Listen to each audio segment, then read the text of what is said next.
I'm Sanjoy Basu. I'm a full-time NHS consultant and I'm an upper GI, laparoscopic, bariatric and a general surgeon. Gallstones. Gallstones mainly, 90% of gallstones are cholesterol stones and the 10% are infective stones. And why does a stone form and why does it happen in certain people, not in everyone?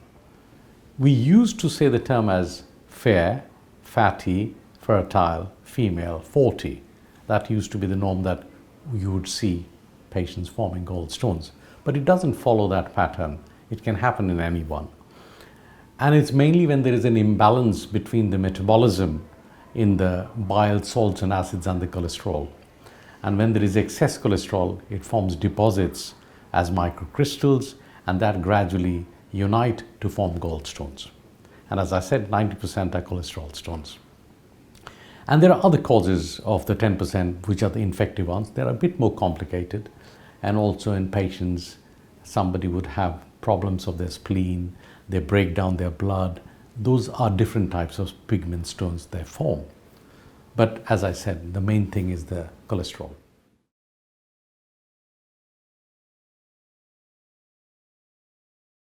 Gallstones can be asymptomatic, but in about 5 to 10% patients, they can be symptomatic. And the symptoms vary depending on whether they have a single stone or whether they have lots of stones. The most common is the biliary colic, which we say that the patient typically will have pain after eating related to fatty, spicy food, can come on about 30 to 40 minutes after eating, can last for 2 to 3 hours. They can also suffer from nausea, vomiting, bloating, and typically the pain happens in the right upper quadrant. It can go to the right back, to the right shoulder. This is a typical feature of a biliary colic. However, a lot of patients can suffer from further complications from the gallstones, and they can have recurrent biliary colics. They can drop gallstones into the common bile duct, causing jaundice, that is yellow coloration of the skin, or they can also irritate the pancreas, causing pancreatitis. And this can happen in patients who have multiple stones, and that can happen in about 5 to 10% patients. Even patients, if they have stones in the common bile duct, in some cases may not have any symptoms at all and can be silent.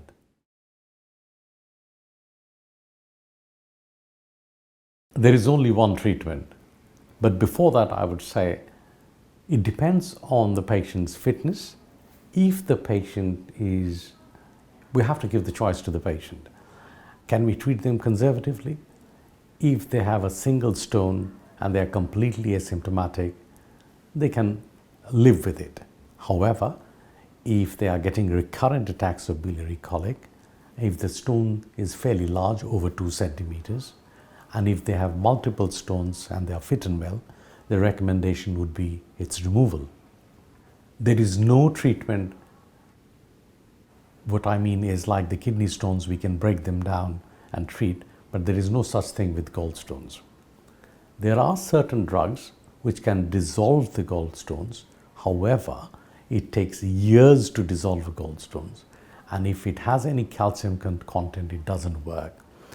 And it does have significant side effects. And the other problem is, if they stop the treatment, the stones will come back. The problem is, when a gallbladder forms stones, it is a diseased gallbladder. So the only treatment would be the consideration of removal. Majority, I would say, over 98 to 99% should have a keyhole surgery, means laparoscopic surgery to remove the gallbladder. Very rarely it can be difficult surgically if there are anatomical variations or if there are significant inflammations inside. The risk of surgery, all the nasty major complications, are less than 1%. That is, damage to the common bile duct, leakage of bile, further surgery, or a telescope, that is ERCP. So if we equate the risk of complications from the gallstones that can happen in 5 to 10%, whereas the risk of surgery is less than 1%. So on balance, if the patients are symptomatic and if the patients have multiple gallstones and they are fit and well, the recommendation would be surgery.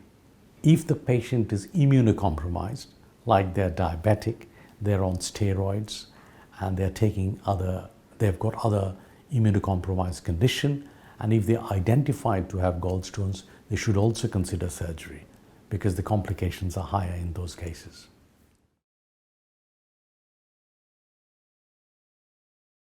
The general recovery period, we say, is a couple of weeks. They are fine. Actually, patients recover very, very quickly. These days, over 90% gallbladder surgery are done as day cases. So they can recover very, very quickly and go home. And most patients are on their feet fairly soon and probably would return to work within 2 weeks. The most important thing, if somebody is identified to have gallstones, they should see the surgeon who has an interest or an expertise, especially if they are an upper GI surgeon or a hepatobiliary surgeon. They should be reviewed so that they get the right decision and so they can have an informed choice for their further management.